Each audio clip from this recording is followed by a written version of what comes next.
네, 검찰 특수본에서 관련 소식 전해드리겠습니다. 심우정 검찰총장이 오늘 오전 10시 고등검찰청장 그리고 지방검찰청장을 모두 대검의 회의에 참석하라고 소집했습니다. 윤석열 대통령 사건을 어떻게 처리할지 논의하는 자리였습니다. 오전 10시에 시작이 됐고요. 3시간 정도 진행이 되고 마무리됐습니다. 특수본부장인 박세현 서울고검장이 이 회의를 마치고 기자들과 잠깐 만났는데요.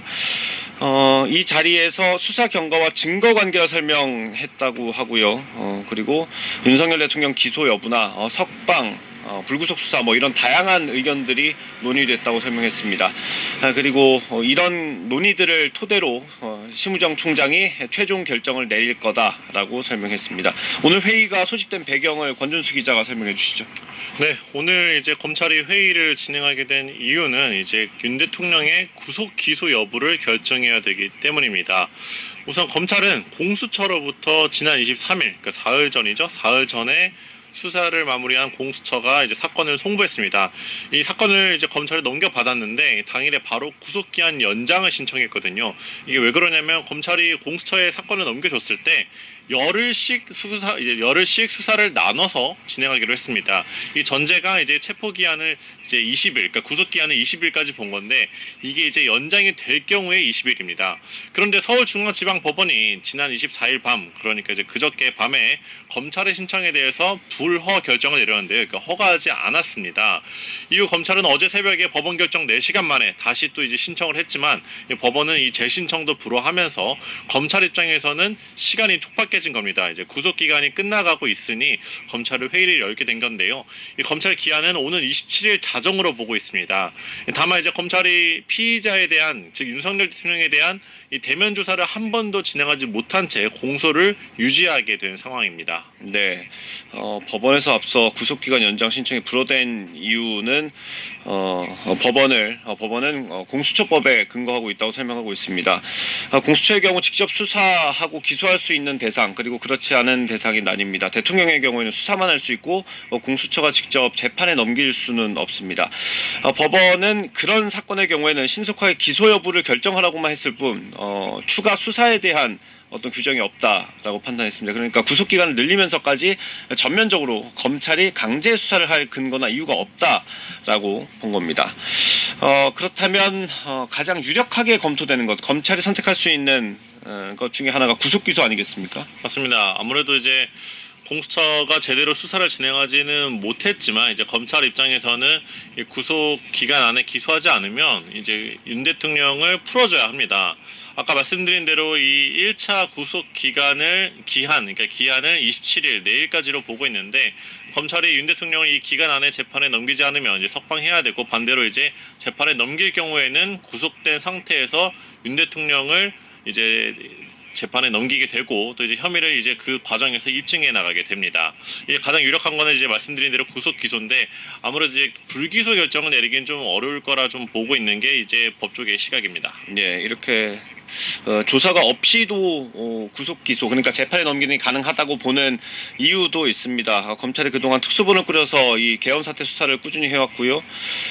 윤 대통령에게 가장 먼저 소환을 통보한 수사기관이기도 합니다. 사건을 공수처로 넘긴 뒤에도, 이첩한 뒤에도 검찰은 김용현 전 국방부 장관을 포함해서 군 사령관들을 구속하고 또 기소까지 했습니다. 검찰 입장에서는 일단 계엄 사태, 내란 혐의에 대한 수사의 큰 그림은 다 그려놨고 우두머리 윤석열 대통령만 사실상 남겨놓은 상황이었습니다.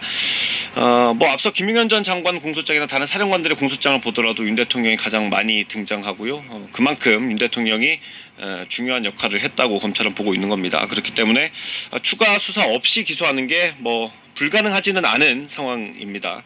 그런데도 불구하고 바로 기소했을 때 좀 걱정되는 것들도 있지 않습니까? 맞습니다. 윤 대통령이 공수처 조사에서, 그러니까 체포했을 당시에는 딱 한 차례 조사가 이루어졌습니다. 그 자리에서도 이제 묵비권을 행사한 것으로 파악됐는데 이제 계엄 선포 배경에 대해서만 윤 대통령이 주장을 하고 검사들 질문에는 전혀 답하지 않은 것으로 확인됐습니다. 검찰 입장에서는 공수처가 이렇게 사건을 넘겼는데 이제 공수처가 또 2차, 3차 소환 조사를 또 진행하지 못했고 강제 구인도 시행하지 못했고 검찰 입장에서는 이제 뭐 압수수색이나 아니면 이제 대면 조사가 좀 필요한 상황입니다. 공수처가 제대로 수사를 진행하지 못했으니까 이제 검찰 입장에서는 어떻게 뭐 좀 윤 대통령을 설득해서라도 좀 진술을 들어봐야 되는 거고요. 이제 공수처나 경찰, 이제 공주수사본부는 또 이제 비화폰 서버를 확보하기 위해서 대통령실 등의 압수수색을 시도했지만 그동안 무산돼 왔습니다. 검찰도 이제 이런 압수수색을 좀 진행하고 이제 어떤 혐의를 입증해 나가는 과정이 필요한데 이제 그게 이루어지지 않았고 윤 대통령 측에도 이제 사령관들, 그러니까 이제 뭐 여인영 방첩사령관, 이진우 수도방위 사령관 등에게 구체적인 지시를 내렸느냐 이거를 입증할 수 있는 증거가 좀 필요합니다. 한마디로 이제 지금 상태에서 기소할 경우에는 이런 증거들이 부족하기 때문에 이 유죄를 받아낼 수 있느냐에 대해서 좀 의문이 들 수 있고요.